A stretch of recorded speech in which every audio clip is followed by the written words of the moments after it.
Ana Martín, de Abbas Media, nos va a ofrecer una visión muy interesante de cómo está cambiando todo lo que es al final, ¿no? el tráfico en Internet, ¿no? Y a qué mundos nos vamos. Soy Global Head of Innovation and Strategy en el grupo Abbas Media Network, que somos el líder de las agencias de medios en España. Y bueno, pues a petición de Raúl también vengo a poner un punto de vista sobre cómo la IA hoy nos está impactando, ¿no? Con este título... Perdóname, Raúl, pero es horroroso, no me gusta nada, porque es que suena como a la caja de los mundos, ¿no? O incluso a ese gran hermano de 1974 de Orwell, me parece horroroso. Y a mí me parece mucho más interesante, que soy una gran lectora, ponerle algún título un poco más literario que nos acerque al punto de vista de hoy, ¿no? Que parece que estamos peleando mucho, parece que estamos en guerra con la tecnología y en realidad yo hoy lo que quiero hacer es hacer las paces, ¿no? Que hagamos un poco las paces con la tecnología. Venimos de esta charla de Rafa sobre Black Mirror, ¿no? Y cómo parece que vamos un poco por detrás y cómo los agentes... Las agentes, Rafa, tienes que cambiar esto, cuando nos hacen el curro no son chicas, yo espero que sean chicos también los que nos hacen el curro, ¿no? Bueno, ¿cómo van a cambiar las cosas? Es verdad, como dice Rafa, que estamos en un cambio en un cambio de paradigma, pero tampoco es la primera vez que nos pasa, hemos vivido cientos de estos, ¿no? La IA lleva con nosotros muchísimos más años, no habíamos oído hablar del tema, pero hay muchísimas cosas que ya estaban ocurriendo antes, entonces esto no es una situación en la que tengamos que tener, bueno, que estar en guerra, ¿no? Hay que tener como mucho miedo, sino más bien con resiliencia y con adaptación ver qué es lo que nosotros podemos hacer. Y yo hoy, bueno, no vengo a contaros nada que no sepáis ninguno, vengo un poco a contaros una perspectiva y también a abrir un poco la mente de cosas que, bueno, mirando por ahí otros mercados, otras industrias, podemos utilizar como inspiración y entender mejor cómo está impactando estas nuevas tecnologías dentro de cómo se comportan nuestros consumidores finales, ¿vale? O sea que mi charla hoy va a estar muy centrada justamente en esto, ¿no? Me decía Raúl, es que nosotros en realidad tenemos que entender mucho mejor nuestro consumidor final, qué es lo que está haciendo y dónde está, y entonces cuando nos buscan, ahora resulta que nos sale otro enemigo, como decía Rafa, jolín, ya nos habíamos acostumbrado a Google y ahora van y me cambian las reglas del juego otra vez, ¿no? Pues vamos a ver en ese aspecto de cómo nos buscan, qué podemos nosotros hacer o cómo nos podemos adaptar mejor. Lo primero para poder adaptarnos es entender mucho mejor a nuestras audiencias, a nuestros consumidores finales. Yo sé que hoy estamos aquí, la mayoría del público somos todos editores, ¿no? Grandes y pequeños, pero al final del día es el público final, el lector o el que compra el libro, el que hace que se mueva la rueda de todo, ¿no? En realidad, entonces tenemos que entender mucho mejor cómo son, tenemos que entender que tenemos que salir a su encuentro. No podemos quedarnos parados, no nos van a venir a buscar, ya no funcionamos como antes. Esto es algo que yo creo que poco a poco ya hemos ido viendo y ahí en ese caso por la IA, ¿no? Una vez que ya entendemos que tenemos que salir buscarnos, ¿no? Entonces, ¿cómo estamos mejor preparados? Y ahí es donde nos duele a día de hoy, ¿no? ¿Cómo podemos hacer para estar mejor preparados cuando vienen a buscarnos? ¿Dónde nos vienen a buscar y cómo nosotros podemos aparecer de una mejor manera? Y luego, bueno, pues vamos a terminar la charla de hoy pues con algunas ideas, algunas las conoceréis, otras no, hoy no vamos a inventar la pólvora, es más un poco lo que os digo de abrir la mente y ver qué está pasando por ahí, ¿vale? Entonces, ¿cómo conocemos mejor a estos consumidores finales que mueven la rueda de nuestra industria al final? Bueno, algunos de vosotros, quizá no todos, no sé si sabéis, en el mundo del marketing nosotros llamamos a los consumidores, a las audiencias, los dividimos en grupitos, como tribus, y les ponemos nombres, porque aquí le ponemos nombre chulo a todo y en cuanto nos cansamos a los 2 años le cambiamos el nombre para que parezca otra cosa. Entonces, bueno, os irán sonando y por si acaso no he traído también las definiciones. Los baby boomers, que es toda la gente que se acaba de jubilar o incluso más mayores todavía, ¿no?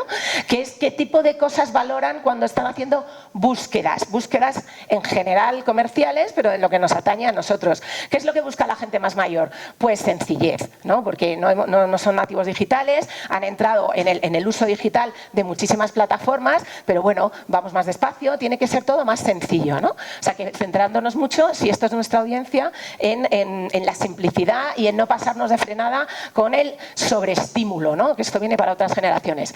La generación X, los que tenemos hijos ya en la universidad, ¿no? ¿no? Familia numerosa, tengo la casa llena de influencers, que saben todo del skincare y todo, ¿no? Bueno, la moda, en fin, todas estas cosas. Pues la generación X, que somos los que crecimos con Michael J. Fox y Regreso al Futuro, ¿qué es lo más importante cuando estamos buscando cosas? ¿Qué es lo relevante? Pues mira, que podamos combinar los dos mundos, porque nosotros tampoco hemos sido nativos digitales, estamos mucho más puestos, somos mucho más, ahora se dice en inglés el fluency, ¿no? Sabemos manejarlo muy bien, pero no hemos nacido con ello, entonces todavía vivimos un poquito a caballo de los dos mundos.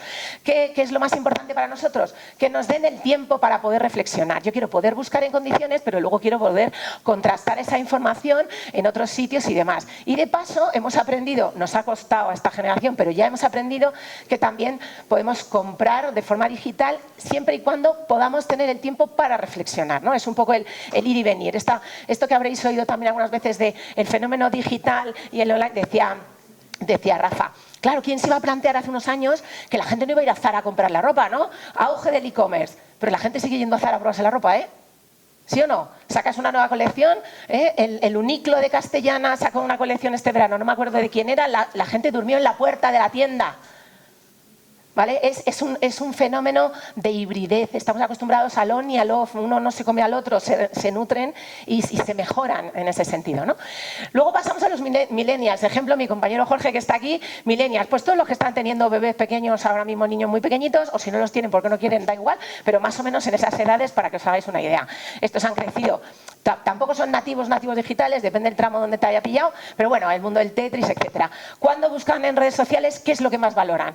Pónmelo fácil, pero no fácil como los boomers, no fáciles en el sentido de no me sobreestimules, sino facilito, que yo ahora tengo la época de la vida más complicada de todas y entonces no tengo mucho tiempo. Entonces esto tiene que ser fácil en el sentido de cómodo, ¿no? Y luego tampoco me fío del todo, porque insisto, no son nativos digitales del todo, no nacieron ya con un padre que me leía un agente los cuentos, estos tenían a su padre sentado al lado todas las noches. Entonces, miro cosas, pero leo reseñas, a ver qué ha dicho el de al lado, el otro. Estos son la generación del peer-to-peer. ¿Qué dice la gente? Estos son la generación que se fía más de lo que dice la gente, la primera generación que ha empezado a hacer esto. Luego viene generación Z, pues la mayoría de mis hijas, por ejemplo, que os digo, ¿no? La gente, sobre todo desde el punto de vista de las audiencias, el solomillo. Ahora todo el mundo quiere a la generación Z, que es en general los jóvenes, ¿no? Digo en general porque luego hay de todo, pero en general la gente joven. La gente joven que está buscando o que valora mucho cuando hace búsquedas. Yo cero, no pienso, le doy, scroll infinito, no quiero nada más, todo muy visual, ya no se hablan, ya, o sea, el WhatsApp ha muerto para ellos, ¿no? Ni siquiera BeReal, estamos ya, hemos pasado del BeReal, las conversaciones son por fotografía, las conversaciones son visuales, me da igual casi el contenido, todo es visual muy rápido, no me paro a pensar, esto para bien y para mal, es como es, ¿no? Si veo que hay gente que asienten, que están un poco dentro. Y luego los alfa, los que hoy son niños pequeños, yo tengo un alfa todavía en casa. ¿Qué pensaréis? Bueno, hombre, pero estamos siendo un poco exagerados porque los alfa ya son grandes prescriptores de muchas áreas comerciales, no os digo nada de los libros, ¿no? Es un gran público para nosotros. Los alfa, ¿qué es lo que quieren? Pues obviamente también vienen un poco de los Z, miran a los hermanos mayores o a los colegas del colegio y están un poco en la misma línea, pero ahora ya con todavía mayor inmediatez, con mucha gamificación, que es otro palabra de estos chulos que nos inventamos, que tiene que ver con cualquier cosa que hagas para mí, házmelo como un juego, ¿no? Cuando yo era pequeña era la búsqueda del tesoro, ahora lo llamamos gamificación. Pero bueno, es la misma idea, ¿no? Que todo tenga un componente lúdico, divertido y también la capacidad de crear cosas, que yo pueda generar, que yo pueda pintar, tocar, etcétera, ¿no? Tanto tocar digitalmente como tocar en físico. Para que os hagáis un poco una idea, es como una especie de chuleta cuando nos vienen a buscar qué tipo de cosas les interesan y, por tanto, cómo yo tengo que trabajar, dependiendo de la audiencia a la que me quiera dirigir, en cómo les enseño, cómo me enseño yo, dependiendo de lo que ellos valoren, ¿no? Cómo engancho en contenidos, en formatos. Y luego hay que tener muy claro que no podemos quedarnos parados. Hay que salir a buscarles, ¿vale? Hay que salir al encuentro. No vienen a buscarnos per se, como ha ocurrido históricamente, ¿no? ¿Qué es lo que ocurre aquí? Nosotros en las agencias de publicidad, en las agencias de comunicación y marketing, hacemos una cosa muy chula que se llama un día en la vida de. Tenemos un montón de fuentes de información y podemos coger una audiencia concreta y como rastrear, o sea, esto no es Gran Hermano, pero podemos seguiros en el día a día y saber exactamente dónde estáis, a qué hora y qué es lo que estáis viendo, leyendo, escuchando, etcétera, ¿no? Aquí os traigo un ejemplo muy general, ¿vale? Muy general, siguiendo los mismos cuños generacionales que os he contado antes, para que os hagáis un poco una idea. ¿Qué es un día en la vida de? Es entender el camino que hace una persona, dependiendo de en qué generación está, en un día tipo, en un día en general, y qué tipo de puntos de contacto se va encontrando en su viaje cotidiano. De tal manera que tú tengas en cuenta, bueno, pues dónde puedo salir a su encuentro, ¿no? Esto quiere decir, que ve en la tele, que ve en la calle, que ve en el exterior, que escucha en la radio, si escucha un podcast, si es el mundo digital que está viendo en cada momento, pues desglosado un poco por generaciones, insisto, es muy genérico, ¿no? Nosotros cuando tenemos una audiencia concreta sacamos fuentes de información concretas. Para que os hagáis una idea, lo que está en rojo son los puntos de contacto lo que está en rojo son los puntos de contacto digitales, ¿vale? Donde lo encuentro en la red, en internet, y los negros son los físicos, es decir, pues los niños y los jóvenes por la mañana que hacen, desayunan tal, se van a la escuela, a la universidad tal. ¿Dónde me los encuentro? Pues en casa a lo mejor están, puede ser que oyendo la radio o puede ser que estén viendo YouTube o TikTok o las redes sociales. Vamos al cole o al trabajo. Pues si voy en el bus, veo el interior del bus, la marquesina del bus, ¿no? Pero si soy una persona más mayor y voy al trabajo, probablemente si voy en coche estaré viendo el exterior, pero veo la parte de fuera del autobús, ¿no? Si voy en transporte público porque voy a la universidad, veo la parte de dentro del metro. O sea, esta es la manera de pensar, ¿no? ¿Cuáles son los puntos de contacto por donde yo voy a ir a salir al encuentro de mis audiencias? Y la misma manera de pensar en términos digitales, ¿no? Pues si voy en el metro, a lo mejor están oyendo un podcast, si voy en el coche estarán oyendo la radio convencional, ¿no? Este tipo, es un poco esta mirada de entender muy bien dónde está mi consumidor final y cómo voy a salir a buscarle, ¿no? Para que luego me encuentre, ¿sí? ¿Vale? ¿Qué pasa? Que tenemos que estar preparados porque lo que queremos es que vengan a buscarnos, ¿no? Y que cuando vengan a buscarnos no se encuentren. Y este es el problema con el que nos estamos encontrando a día de hoy, porque ahora, como han cambiado los hábitos de búsqueda por la IA, pues ¿qué ocurre? Que cuando vienen a buscarme, ahora ya no lo tenemos nosotros tan fácil, porque resulta que vienen a buscarme y a lo mejor no nos encuentran, o encuentran cosas que no nos interesan porque son competencia, ¿sí? Luego esto lo que tenemos que hacer es adaptarnos bien. Ya lo ha adelantado Rafa. Jolín, ahora que me había acostumbrado a Google, pues resulta que Google y algunos otros como Google, pero en general Google, que viene de tener un gran, digamos, monopolio conceptual en todas nuestras cabezas y en todas las generaciones de búsqueda, ¿no? Bueno, pues le gusta o no le gusta, y luego va a venir alguien de Google, me parece, pues no le gusta que lo diga, pero están viviendo un declive, ha bajado el tráfico en las búsquedas en general en Google y todos los buscadores similares, ¿no? Todos los Bing, etcétera, ¿no? Porque para nosotros era un monobuscador, es donde todo el mundo iba a buscar lo que fuera, ¿vale? ¿Qué ocurre? Que también ha cambiado la forma de buscar. Nosotros entrábamos en Google o en un similar con una búsqueda consciente, ¿no? Con una búsqueda muy tradicional, en el sentido de yo ya sé que quiero información sobre algo, entonces voy a Google y hago conscientemente una búsqueda en la que yo llevo las riendas de esa búsqueda, ¿no? Y luego es verdad, el buscador me devuelve, según hayamos indexado o si hemos pagado, etcétera, etcétera, pero yo manejo la búsqueda, ¿no? Yo controlo, estoy dirigiendo ese tipo de búsqueda. ¿Qué ocurre? Que hemos pasado a una búsqueda diferente, que es mucho más espontánea, que es donde los algoritmos ayudan a ese descubrimiento y que tiene mucho que ver con el auge de las redes sociales en general, ¿vale? De hecho, Google, para intentar frenar un poco este declive, está adaptando códigos y formatos típicos de las redes sociales, ¿no? De un Facebook, TikTok, de YouTube, etcétera, etcétera. Y también podéis pensar, además, bueno, esto es por generaciones, esto solo lo hacen los jóvenes. Ojito, cambian los porcentajes, sí, claro, lo hacen más los jóvenes, pero fijaros los millennials y la generación X, que somos el grueso de la fuerza laboral y además los que más gastan, cuidado que los porcentajes no están nada mal. Porque además, no solamente las redes sociales per se, sino porque desde un tiempo a esta parte las redes sociales nos han permitido entrar en las compras directas, ¿no? Entonces ahora las plataformas de e-commerce funcionan también como si fueran redes sociales y las redes sociales como si fueran plataformas de e-commerce. Ya no tienes que salir de Instagram porque te sale el anuncio, le das un clic, pasarela de pago, he comprado, no salió de Instagram, ¿no? Entonces esto nos lleva a una forma diferente también de buscar la información y en dónde la buscas, ¿no? Por eso Google está teniendo un gran declive y podemos entrar aquí. Fijaros como sin ir más lejos, los Shein o los Temu, que encima le meten gamificación al e-commerce para hacer búsquedas. O sea, ya es como el rizo del rizo, ¿no? Tremendo. Y ahora estamos pues un poco en esta nueva frontera, ¿no? Si antes era lo busco en Google, ahora lo he visto en TikTok, ¿no? Que es la parte donde tenemos un gran descubrimiento, os decía antes, el estímulo visual. El algoritmo me propone, y ya no soy yo el que busco directamente, sino descubro. Me propone, y claro, como tengo mi algoritmo además, me va llevando por el camino por el que yo he trazado sin darme cuenta también. Así que estamos un poco en la era de TikTok. Bueno, nos estábamos acostumbrando a esto, porque yo entiendo que esto ya más o menos no he descubierto nada que no supierais, y de repente ahora llega la IA y ahora me destroza el chiringuito, porque pensaba que lo entendía todo y bueno, cambian las cosas. ¿Qué ocurre? Que hemos pasado de un monobuscador a búsquedas más especializadas, más espontáneas y muy centradas también en la compra, y ahora de repente pues tenemos más sitio para buscar, ¿no? Porque aparecen todos estos buscadores o estas herramientas de IA que nos ayudan, que utilizamos de una manera muy similar a los buscadores, ¿no? Cuando Rafa estaba hablando de IA, estaba hablando en términos muy, muy generales también. Quiero decir, la IA llegó hace muchos años, de muchas maneras, no lo llamamos así, pero estaba aquí.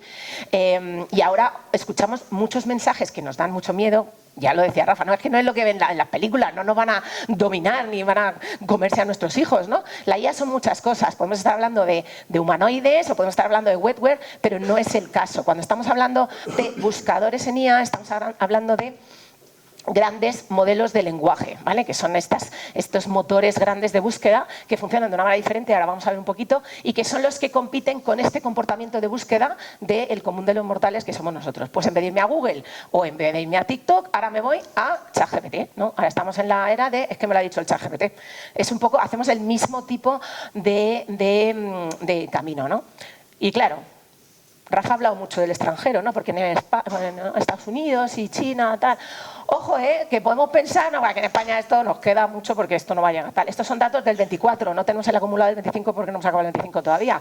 Ojo, Ojo, que ya estamos en un 30% con un incremento brutal del año anterior de uso solamente en España. Y también puede ser que estéis pensando, otra vez, no, hombre, pero son los jóvenes, solo a mí esto no me va a pasar, porque claro, ojo, por los tramos de edad, fijaros los incrementos, claramente sí, los jóvenes, pero no los superjóvenes, fijaros, el incremento del 23 al 24 en uso por tramos de edad, 35-54, millennials y generación X, ¿sí? O sea, esto está aquí, ha llegado, lo estamos haciendo todos, entonces no es... Cuando digo que vengo a hacer la paz es que no podemos mirar para otro lado, lo que tenemos que hacer es entenderlo y adaptarnos, y si no lo estamos usando ya de la manera correcta, aprender o entender cuál es la manera correcta y seguir usándolo, ¿no? Pero bueno, un poco sin miedo. ¿Por qué ocurre esta aceleración? ¿Por qué lo adaptamos tan rápido? Pues porque en España... como en otras zonas desarrolladas del mundo, ocurre que si la sociedad es muy avanzada y está muy tecnologizada, como es el caso de la nuestra, afortunadamente, la adopción es muy rápida, ¿no? Y luego también, ¿por qué la adopción es muy rápida? Pues porque es muy útil. Es muy útil. Os lo ha preguntado Rafa antes a los que estabais. ¿Quién no usa ChatGPT ahora para cosas o bien laborales o bien personales? No es que lo usemos para todo el tiempo, pero nos ayuda muchísimo a resumir, a tomar notas de reunión, te ayuda en una preparación de un viaje, por ejemplo, unos itinerarios, ¿no? Lo estamos usando casi para nuestra vida cotidiana, para que nos ahorre un poquito de tiempo, ¿no? Entonces, ¿qué ocurre? Que ha demostrado su utilidad. En la parte en la que sabes usarlo, bueno, pues cuando las cosas son útiles, al final acabas utilizándolas de verdad. Y luego también porque nos fiamos de la tecnología, ¿no? Sabéis que hay mucha controversia en términos de la IA, pues porque alucinan, porque tienen la obligación de siempre dar una respuesta, aunque sea mentira, se la hayan inventado. Entonces trabajan, estos motores de lenguaje trabajan de una forma muy ferviente en que la información que te devuelven sea lo más precisa posible para que te puedas fiar. Y nos fiamos mucho de la tecnología porque hay estos grandes gigantes tecnológicos del mundo detrás, ¿no? Entonces, pues en general nos fiamos de un Google y de un Microsoft con todas sus cosas malas porque no podemos hacer otra cosa, ¿no? OpenAI, Azure, etcétera, etcétera. ¿Y qué ocurre? Que hoy ya lo hemos integrado con más o menos un nivel de penetración. Lo hemos integrado tanto en la fase de descubrimiento como en la fase de consideración de algo que me apetece, que ya he oído pero me gusta o no me gusta, voy a buscar más información, como en el comportamiento final, ¿no? En si quiero comprar algo o no. A día de hoy, ¿qué hacemos muchísimas personas? Bueno, lo he visto en la tele o en las redes sociales, no sé qué, y le pregunto al ChatGPT y luego ya compro o no compro tal. Pero hoy también muchos de nosotros, pues a lo mejor no todos, pero muchos, ya usamos a ChatGPT como un asistente al lado de lo vi en la tele para descubrir o para que me cuente más o para que me compare o porque con un agente, que yo espero que el mío sea un chico, la verdad, me ayude a hacer la compra o me lo compre directamente. Y es que en 15 minutos, cuando yo salgo por la puerta, esto ha pasado ya, ¿vale? Porque aquí la ventana de adopción es más pequeña de lo que venimos viviendo hasta ahora en la adopción de nuevas tecnologías y aquí el tema es la agilidad rapidez con la que adaptamos, ¿no? Hay que hacerlo rápido y tenemos que aprender a desaprender y volver a aprender. Entonces, cuando Rafa hablaba de no van a desaparecer, o sea, no tengamos miedo a los puestos de trabajo porque se van a transformar, tiene bastante razón. Lo que tenemos que hacer es transformar un poco la manera en la que nos enfrentamos y cómo lo usamos. Por eso hay que aprender a desaprender y volver a aprender de la manera más ágil que podamos, ¿no? Porque esto ya, o sea, está ocurriendo, de verdad, esto esta tarde ya ocurre, ¿no? Tenemos estos modelos de lenguaje metidos en todo. Y ligado con los datos que hemos visto antes, también a base de combinación de distintos estudios que tenemos nosotros en la casa, la predicción es que las marcas o los sectores que no lo adopten con velocidad, pues al final vas a acabar un poco pagando el pato, ¿no? O sea, no os quedéis con el número exacto porque depende del sector, etcétera. A unos sectores les impacta más y a otros menos, pero imaginaros, hasta un menos 23% de conversión final, ¿no? O sea, quiero decir que esto no podemos mirar para otro lado, no podemos hacer así y va a desaparecer el problema. Lo que hay que hacer es adaptarse e incorporarlo, ¿no? Esto no es para tener miedo, ¿vale? Es al revés. Esto lo que hay que hacer es prepararse, como todo en la vida, ¿no? No hay que prepararse. La adopción de la IA en todas nuestras empresas, me da igual si son grandes o pequeñas, tiene mucho más que ver con un tema cultural, es un tema conceptual. Esto, como dice David Broncano, la IA no es un cable gordo que se enchufa. Es algo que se implementa mentalmente, es un tema cultural, es acostumbrarnos a trabajar de una manera diferente y, bueno, pues estos grandes modelos de lenguaje, entenderlos como una herramienta más que nos ayuda a ganar tiempo y en nuestra gestión particular, pero sobre todo que desde el punto de vista de nuestras empresas nos ayuda a que nos encuentren mejor, ¿vale? Por eso no se trata tanto de esta especie de locura en la que vivimos en las compañías ahora, que todo tiene que ser IA y vamos a hablar de la IA y si no decimos que hemos hecho algo con IA no eres nadie y te quedas atrás. No tiene tanto que ver con esa especie de locura o hype que estamos viendo ahora y que bajará un poco, como han bajado todas las burbujas tecnológicas antes, sino de estar preparados. O sea, no es tanto IA first como IA fit, ¿no? De cómo estoy yo en forma, preparado para la carrera a la que me enfrento. Dependerá si mi carrera es más grande o si mi carrera es más pequeña, pero me tengo que entrenar para esto, ¿no? Me tengo que estar preparado. ¿Cómo hacemos eso? Pues hackeando la tecnología, que esto es una cosa que nos gusta mucho también, ¿no? Encontrando fórmulas también desde la tecnología para trabajar a favor de la tecnología o que la tecnología trabaje a favor nuestro en vez de en contra, ¿no? Por eso cuando hablamos de búsquedas, en el mundo del marketing estas búsquedas orgánicas se llaman SEO, ¿no? Search Engine Optimization, y ahora estamos hablando que estamos pasando del SEO al GEO, que es Generative Engine Optimization, porque estamos pasando justo de estas búsquedas de los Google de redes sociales a las IAs generativas, ¿no? Entonces lo que tenemos que hacer es ver cómo podemos estar un poco mejor y plantearnos que estas herramientas, estos grandes modelos de lenguaje, igual que en un momento dado nos acostumbramos a Google y luego nos hemos acostumbrado a las redes sociales, pues ahora hay que acostumbrarse a que tenemos otros puntos de contacto más que tenemos que tener en cuenta. Ni más ni menos, es la misma dinámica mental, la misma manera de pensar. Incluso, y pongo de pago entre comillas, a día de hoy los que estáis usando un Perplexity, Gemini, ChatGPT, las más comunes, pues en teoría todavía no hay nada de pago, no te lanzan publicidad, ¿vale? Pero que no salga de aquí, no me estáis grabando, ¿no? De aquí a nada, ya Copilot de Microsoft ya va a poner, ya se está hablando de poner publicidad, es decir, igual que tú en Google tienes los patrocinados arriba, en nada voy a entrar en un ChatGPT, voy a buscar, bueno, en Copilot y me va a salir arriba, ¿vale? O sea que esto es la misma dinámica mental con la que ya utilizamos, ¿no? Desde nuestras marcas el resto de herramientas para buscar que tenemos, ¿no? Entonces, lo que tenemos que hacer es entender mejor, si ya hemos conseguido entender cómo aparecíamos mejor en un Google, ¿no? Cómo se nos indexa mejor, pues ahora hay que entender cómo funcionan estos grandes modelos de lenguaje para salir mejor referenciados ahí, ¿vale? O sea, es un poco la misma lógica, ¿no? Nosotros en Avast tenemos un servicio de consultoría justo para ayudar a compañías así.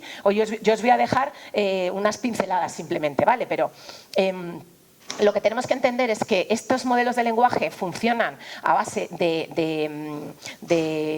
leer, de buscar y leer contenido público digital, ¿no? Contenido en texto público digital. Luego lo que tenemos que tener muy claro cuando hablamos de ese feed es tener claro que el contenido que yo genero como editorial esté bien referenciado o esté presente de la mejor manera en la que estos modelos de lenguaje me van a poder referenciar y a indexar mejor o en mejor posición. exposición, ¿no? Por ejemplo, como el contenido es público, cuanto más publiques, tanto en reseñas como en comparativas, en guías de contenido, etcétera, en blogs, en donde sea, no solamente es todo nuestro ecosistema digital. No es solamente porque yo tengo una web y entonces lo que pongo en mi web, sino en cada actuación digital que yo tengo, porque ese contenido es público, ¿vale? Luego, estos modelos de lenguaje, os decía antes, están como obligados a dar una información que siempre sea verídica o lo más veraz posible, ¿no? Porque vamos un poco como a la contra con esto. Entonces, priorizan mejor los contenidos que ahora se llaman en inglés los EEAT, que tiene que ver con contenidos estructurados de expertos con autoridad y confiables. Cuanto más produzcamos nosotros nuestros contenidos digitales siguiendo estas pautas, más fácil es que estemos mejor referenciados, ¿no? en la posición de salida de cuando el modelo de lenguaje nos está buscando nuestra información. Luego, todo lo que podamos publicar con reseñas verificadas, con fuentes de autoridad, etcétera, va a hacer que estemos más fit, ¿no? Que nuestras compañías estén mejor preparadas para que nos encuentre ese buscador y nos devuelva a una búsqueda de nuestra audiencia.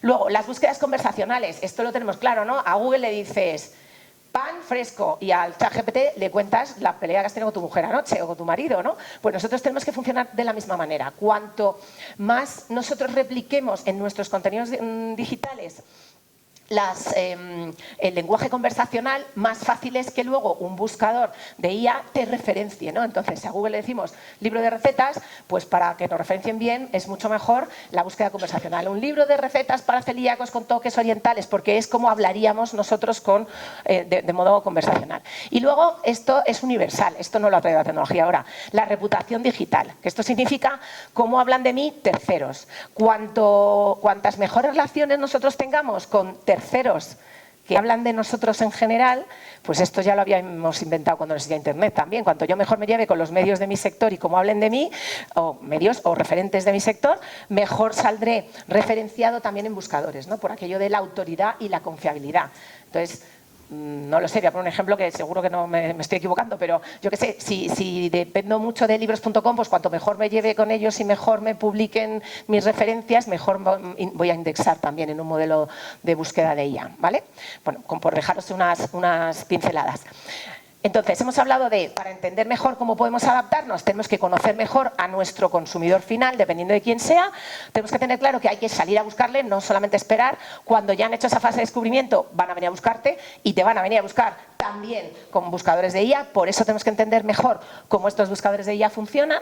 Pero, bueno, hay algo más que podamos hacer y al principio os había prometido una parte como de inspiración. Nosotros lo que hacemos muy a menudo es buscar la innovación en otras categorías o en otros mercados diferentes para que nos dé pistas, ¿no? Para que nos abra la mente pistas de innovación. Entonces, yo todo lo que os voy a enseñar ahora no significa que tengamos que hacer exactamente esto, que tengamos que copiarlo. Incluso muchas cosas que yo os voy a enseñar ahora o las conocéis o ya las estáis haciendo. Es más un tema de abrir la mente, ¿no? Y de ver cómo nos podemos inspirar en algo que ya se está haciendo en otro lugar o que hacen otros y a lo mejor yo lo puedo adaptar pues a mi manera o a mi tamaño o a la filosofía de mi casa, ¿no? O de mi marca.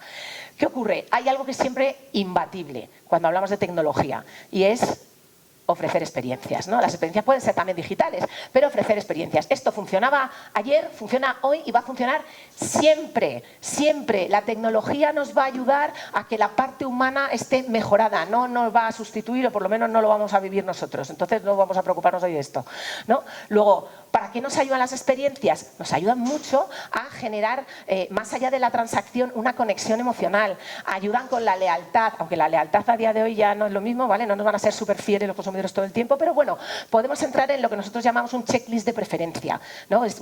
Que más o menos piensen en nosotros cada vez. Nos sirve para diferenciarnos de otros competidores también, ¿no?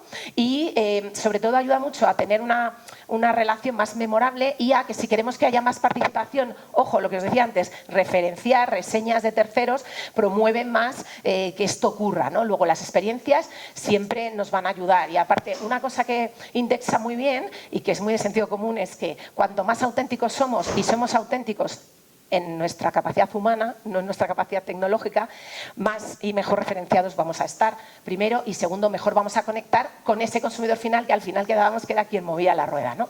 Entonces, ejemplos de experiencias de todo tipo. Vamos a empezar por cosas como muy conocidas. Esto lo habréis visto 1000 veces y muchos de vosotros a lo mejor lo estáis haciendo, ¿no? Y hablábamos antes de, por ejemplo, las cajas de suscripción mensual, que de verdad que esto es súper básico, pero súper básico, ojo, listas de espera. Hay, sobre todo en los países anglosajones, donde está muy de moda, grandes listas de espera para suscribirte a una caja que te pone un libro una vez al mes. O sea, que es una cosa como muy tontuna, pero ahí los tienes haciendo cola, ¿no?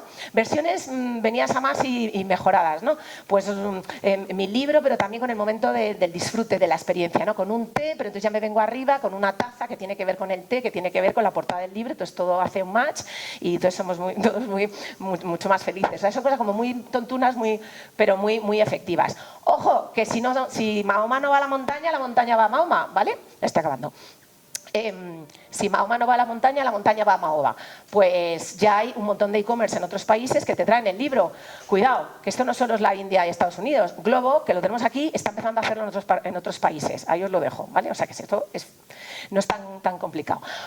¿Cómo generación de contenidos? ¿Cómo hacemos para, tanto grandes y pequeños, cómo podemos hacerlo de una manera fácil y de una manera también, digamos, bueno, pues no demasiado costosa en recursos, ¿no? Pues aquí 1000 ideas de cosas. Pero, por ejemplo, simpático. Ahora que hay un auge, ¿no? Parece que hay un repunte de la literatura juvenil y también del rom-com, etcétera. Pues, por ejemplo, en los países anglosajones, sobre todo en Gran Bretaña, bueno, hemos visto cosas tan originales como, por ejemplo, los chicos de la generación Z están teniendo crisis de identidad porque las chicas leen rom-com y entonces los chicos no están a la altura de los personajes masculinos de las novelas románticas. Entonces hay lugares donde montan servicios como una especie de fiestuki, pero servicios de coaching para chicos, para que tú sepas qué tipo de personaje masculino podría ser en función de la rom-com y entonces pues te marcas un tanto con tu novia o con la que te gustaría que fuera tu novia y quedas fenomenal. Sabes qué libro llevar, el performative mail, que se llama esto, que vas con el libro en un bar para que se vea que estás leyendo esto y llamarla.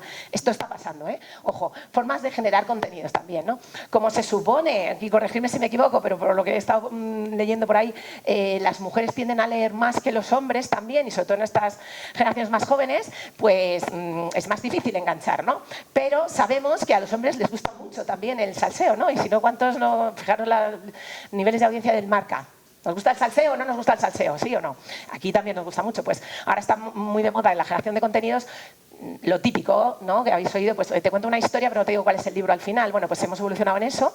Entonces ahora hay hordas de chicas que le cuentan a chicos un salseo como que me ha pasado a mí o a mi prima, a mi vecina, y luego resulta que es una historia de un libro, ¿no? Y entonces la forma de enganchar para que acaben leyendo, por ejemplo, ¿no? Distintas maneras de generación de contenidos. Los típicos test de las revistas, ¿no? Del Quore y todo esto, ¿os acordáis? Bueno, pues esto también en formato literario también se utiliza en algunos mercados pues para hacer un poco esto, más allá de las fiestas temáticas, ¿no? Pues imaginaros todo el rollo que tenemos con los Bridgerton, con el Señor de los Anillos, etcétera, ¿no? Cosas que también habréis oído que incluso hacemos o que están hasta llegando, ¿no? Pues esto es como muy visto también, ¿no? Las ferias, pues igual que hacemos festivales de música, hagamos festivales literarios, ¿no? Entonces es literalmente un festival donde hay también música, hay food trucks, hay comida, etcétera, tal, pero el tema principal es compartir en comunidades de lectura. O sea, es como una especie de un cruce entre nuestra feria del libro y el Coca-Cola Music Festival, ¿vale? Pero todo a la vez, ¿no? Una cosa así. Luego, este tipo de cosas que son muy simpáticas, por ejemplo, esto ya está llegando, esto en Barcelona ya se está haciendo, ¿no? Que son las quedadas en silencio para leer todos juntos. Entonces se hace una convocatoria en un parque y vas ahí a leer con más gente. Es muy guay. Luego está la versión más friki todavía, que es me conecto online a una lectura virtual donde no se puede hablar porque estás en silencio. Que me parece lo más. No, me conecto con gente y yo leo lo mío y tú lo tuyo y me siento como acompañado en mi soledad, pero no estoy solo porque estoy acompañado, ¿vale? Esto está llegando también. ¿Cómo más podemos generar contenidos de forma muy fácil? Habéis oído todos, por supuesto, en todas las industrias ocurre, la nuestra también. Influencers, claro, es que hay algunos influencers y celebrities que nos cuestan mucho dinero, etcétera. Bueno, Hay influencers de todos los tamaños. En marketing, no sé si lo sabéis, pues tenemos desde las celebridades a los macro-influencers, pero luego están los micro y los nano-influencers, que son gente que tienen un alcance muchísimo más pequeño, pero que tienen mucha autoridad y mucha relevancia en su comunidad. Luego influyen muchísimo. Entonces no es un esfuerzo pequeño, sino todo lo contrario, porque lo que dicen la gente lo hace corriendo, ¿no? Entonces vas sumando audiencias por la suma de muchos micro-influencers, ¿no? Y lo curioso es que además, en términos literarios, esto es como un refrán que tenemos todos en publicidad que dice: de publicidad y medicina todo el mundo opina. ¿Vale? Pues con los libros pasa igual, ¿no? Aquí todo el mundo puede ponerse a hablar de libros tal. Entonces, por ejemplo, esta chica, que no sé, sobre todo los hombres de la sala, no sé si estáis muy puestos, que el último hype en belleza ahora mismo es el método Curly, ¿no? Hay que rizarse el pelo. No sabías que había tantos productos para ponerte antes, durante y después en tu pelo, pues ahora ya lo sabéis. Entonces, por ejemplo, esta chica es súper heavy influencer del mundo Curly, de hecho tiene su plataforma de venta de productos, no sé qué, recomienda tal, o sea, dentro de su entorno es una gran celebridad. Alguien le preguntó en un vídeo: oye, pero tú siempre tienes como un libro ahí detrás, tal. Ahora habla de libros, habla mucho de libros y además hace este fenómeno que también está muy de moda, que es el ginfluencer. A esta, como no la pagamos nadie porque está en otro sector, que es el de la belleza del cabello, pues esta te cuenta algo que está leyendo que le encanta, y si está leyendo algo que todo el mundo lee y a ella no le gusta, lo pone a cara de un burro también. O sea, estamos un poco en este mundo, ¿no? No hay que desdeñar la generación de contenidos a través de otros también con los que podemos interactuar. Claro, por supuesto también, si tenemos mucha pasta, pues podemos aliarnos con los grandes. Esto está en tendencia, ¿no? Pues Dua Lipa tiene, por si no lo sabíais algunos, tiene un pedazo de club de lectura que lo flipas, que para ella, aparte de su interés personal, es muy interesante porque lo que hace es que a través del club de lectura tiene una plataforma en la que ella vende un montón de otras cosas diferentes, pero en la puerta de entrada y la atracción es justamente el club de lectura. En esa línea, no sé si conocéis a Reese Witherspoon, esta actriz que se hizo muy famosa hace unos años con Una rubia muy legal. Pues esta chica hace unos años dejó un poco el cine de lado y se dedicó a montar un club de lectura. Se rieron mucho de ella porque la criticaban muchísimo. Esta es la ama de casa, actividades de ama de casa, ha montado un club de lectura, ¿no? Pero es un súper cerebro en el mundo, en la industria cinematográfica en Estados Unidos. Montó su propia productora. ¿Por qué montó un club de lectura? Porque lo utiliza como laboratorio de test de las historias que enganchan y funcionan, y las historias de los libros de su club de lectura que enganchan y funcionan son las series y películas que esta señora produce a través de Miss Sunshine, que es su productora, ¿vale? Habéis visto Big Little Lies, Fires Everywhere, por ejemplo, todo, o sea, tiene un imperio gracias a que, bueno, pues montó un club de lectura hace unos años y, en fin, para que os hagáis una idea. Ojo, las comunidades, muy importante, cómo funcionamos a nivel red social, pero dentro de nuestros entornos. No sé si todos conocéis ya este tipo Fable, ¿no? Que bueno, tiene un poco que ver como con Goodreads en Estados Unidos y Gran Bretaña. Es muy del público anglosajón, está todavía en inglés. Ojo, ya se puede acceder desde España. Si sabes un poquito de inglés, ya está accediendo. Esto lo digo para los grandes.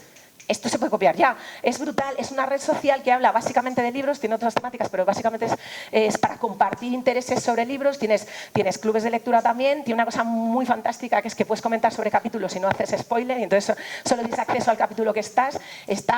O sea, si alguien sabe inglés desde aquí, ya está metido dentro, ¿no? Entonces, bueno, este tipo de cosas un poco más interesantes. Y luego, experiencias, que pueden ser digitales, que pueden ser físicas, o las dos cosas a la vez. ¿A dónde podemos llevarlo al extremo? Pues en los japoneses, que ya sabemos que son muy extremos, sabéis que existen estos hoteles colmena y tal. También tenemos hoteles colmena, donde lo que tú vas a hacer durante el día es a leer. Te tumbas en una cama, coges el libro y lees, ¿no? Por ejemplo, esto es Polonia, estaciones de metro antiguas que están reconvertidas en bibliotecas, ¿vale? O sea, editoriales pagan por la remodelación de la estación y se convierte en una biblioteca callejera, ¿no? O, por ejemplo, esto, claro, es que esto es muy de generación X, ¿no? O sea, campamentos de verano donde no están los niños permitidos y lo único que puedes hacer son actividades relacionadas con la lectura. Incluso puedes meterte dentro del agua con el libro, que es el sueño de mi vida, o sea, es fantástico, ¿no? Y luego ya, lo que me parece una idea de olla total, pero como una idea fantástica, pues Airbnb ha tomado también un poco la delantera, ¿no? Entonces, esto, por ejemplo, es una librería en Escocia que tiene un piso arriba. Entonces tú la alquilas la librería a través de Airbnb. La gracia es que tú te conviertes en el gestor de la librería, ¿no? En el librero, durante el periodo de tiempo vacacional que tú quieras, duermes arriba y luego le das consejos al siguiente que viene. La librería siempre está gestionada por viajeros, ¿no? Es como la vuelta de la tuerca en el sistema, ¿no? ¿Qué ocurre? Que no solamente ideas literarias por ahí, sino también qué hacen otras industrias. Otras industrias yo voy a decir aquí en público, nos copian totalmente todo el tiempo, ¿no? Y aprovechémonos nosotros también de lo que otras industrias hacen. Tomémoslo como un poco de inspiración. ¿Por qué? Porque, insisto, hay que conocer mejor a nuestras audiencias. ¿Qué hacen? ¿Por qué lo hacen? ¿Y dónde lo están haciendo? Entonces, vayámonos a otras categorías, a otras industrias, para ver qué es lo que están haciendo. Por ejemplo, generar, nosotros a nuestros anunciantes les hablamos mucho de utilizar el calendario de contenidos. Hay dos tipos de calendario de contenidos. Uno, el calendario de contenidos anual de todo lo que se repite, ¿no? Más allá de lo básico, la Navidad, ¿no? Los libros del verano, etcétera, todas las cosas que se repiten. Pues ahora estamos en octubre, es el mes de las mujeres, porque Movember es el mes de los hombres y el cáncer de próstata, no sé qué tal. Todas las cosas que se repiten anualmente, estar muy pendientes y buscar la manera de repuntar para estar bien posicionados en esos buscadores, ¿no? Es un poco mover el motor. Luego están muy presentes en los debates actuales que surgen espontáneamente, ¿no? Yo estoy segura de que la mayoría de vosotros hace un par de semanas habéis estado en el hype, si no lo habéis aprovechado, mal hecho, de aquí nuestra querida amiga que ha dicho que, bueno, en fin, estas cosas que ha dicho sobre leer y no leer y tal, y entonces se ha montado todo. Hay que aprovecharlo, hay que aprovechar la cresta de la ola. Esto nos da mucho pie a generar contenidos todo el rato, ¿no? Y luego, os decía antes, hay que estar muy pendiente de la actualidad en general. Hay que leer el Hola, leer el Marca y saberse de memoria el scroll principal que te sale en Netflix. ¿Por qué ahora hay series de este tipo? ¿Por qué se está hablando de esto y del otro? Porque eso nos da mucho juego a nosotros poder generar contenidos muy actuales y con mucha autoridad también, ¿no? Pues no sé si os habéis fijado que de un tiempo a esta parte, antes todo eran series y películas de médicos y enfermeros, y de un tiempo a esta parte, por ejemplo, en España se producen muchísimas series y películas que hacen un ensalzamiento de los cuerpos y fuerzas de seguridad del Estado, ¿no? Entonces tenemos Antidisturbio, la Policía Nacional, la Guardia Civil con la caza, ¿no? Hay que plantearse por qué esto está en auge y cómo yo puedo aprovechar este tipo digamos, de temáticas que se ponen de moda, ¿no? Por razones por el estilo. O yo que sé, incluso, pobrecita mía, Verónica Echegui, que se muere tal, y entonces de repente hacemos una conexión con temas literarios que nos pueden ayudar, o por qué lo está petando en Netflix, de repente, pues la serie No digas nada, que tiene su base también en un libro y que nos puede llevar a un universo muy cercano a eso, ¿no? Otros sectores también de la cultura se aprovechan en códigos y formatos. Nosotros podemos hacer también para generación de contenidos, sobre todo para enganchar a generaciones más jóvenes, ¿no? Por ejemplo, el Museo del Prado os recomiendo que los sigáis porque son unos cracks haciendo formatos y contenidos que enganchan mucho a gente más joven, aunque parezca mentira. ¿Qué pasa? A la generación Z no le interesa nada un cuadro de Velázquez, es que no le interesa lo que le estamos contando. Pero de repente ellos han descubierto que 10 minutos antes de abrir el museo ponen a algún empleado del museo contando curiosidades de los cuadros, ¿no? Entonces, pues, oye, pero ¿por qué los cuadros tienen una raya ahí? Y entonces te van contando que es que los restauradores pues lo ponen en los rayos X y entonces se queda una raya, no sé qué, porque cuando unen los paneles del cuadro, o sea, este tipo de cosas de fun facts, así como de trivial, enganchan muchísimo y son una forma muy buena de generar contenido a raíz de tu industria, ¿no? Por ejemplo, el British lo está haciendo en TikTok también, habla de objetos random que tienen en el museo y entonces hablan de una cosa pequeña de un objeto, en vez de hablar del Partenón, que no le interesa a un Gen Z, ya os digo yo que nada, salvo que te entre en la PAU, ¿no? Cosas por el estilo. Los viajes, bueno, esto aquí está casi todo dicho y todos lo podéis imaginar, ¿no? Pero esto, por ejemplo, en los países de habla anglosajona, esto es una industria, esto es una línea de negocio adicional brutal. Nosotros en España ya también lo estamos haciendo. Yo he hecho el tour en Vigo por las playas de Domingo Villar, por ejemplo, o sea que esto tampoco no suene nada especial, ¿no? Pero bueno, por ejemplo, con el mundo de Jane Austen o las hermanas Bronte, hay todos viajes, pero viajes completos, o sea, no os digo hacer un tour de 1 hora, o sea, es una locura, la gente va disfrazada, tal, es todo un negocio alrededor, ¿no? La gastronomía, esto tampoco es nada nuevo, ¿no? O sea, desde cócteles literarios inspirados en el Gran Gatsby a, bueno, pues el tirón de Harry Potter, tal, o la gastronomía coreana, porque ahora estamos con las K-pop, que levante la mano quien no ha oído Demon Hunters, las canciones, por favor. Bueno, pues un poco en esta línea. También, fijándonos en lo que hacen los demás, bueno, un poco parecido a lo que hacemos muchas veces con autores, pero con formatos también con un mayor engagement, sobre todo para generaciones un poco más, pues más visuales y demás. ¿No? Conocéis los Tiny Desk Concerts, que es traerte a la gente a sitios muy insospechados, a una oficina, a un sitio muy pequeño, un armario, tal. Bueno, pues cosas así, ¿no? Tiene más que ver con dónde lo pones y cómo el formato atrae per se. O, por ejemplo, el carpool karaoke, ¿no? Y cómo te metes con alguien en un coche y te pones a cantar o a hablar o a entrevistar, o no sé, o nos metemos en un patinete o en un globo aerostático. O sea, quiero decir que lo traigo como inspiración, no es que tengamos que copiar exactamente esto, ¿no? Al final del día, lo que sí que tenemos que tener es, primero, no tener miedo, es adaptarnos, ¿no? O sea, estar fit, entender que al consumidor desarrollo final hay que ponerle en el centro y es el que hay que entender y luego ir trabajando hacia atrás, ofreciendo experiencias cuanto más únicas mejor, me da igual si son on, que off, que híbridas, ¿no? Y entender muy bien cómo yo tengo que estar en forma para que efectivamente estas nuevas IAs que funcionan como buscadores me encuentren en la mejor posición, ¿no? Esto nos lleva a que hay que estar pues, constantemente con una mentalidad de prueba, ¿no? No de resistencia, sino de ir probando y demás. Y esto además lo podemos hacer tanto grandes como pequeños, porque esto sobre todo depende de dos recursos que tenemos todos, que es la curiosidad y la imaginación, ¿no? Y que si los ponemos a trabajar a nuestro favor, pues hablaremos mucho más de un mundo, dejaremos de hablar de un mundo en guerra y hablaremos de un mundo de paz. Muchas gracias.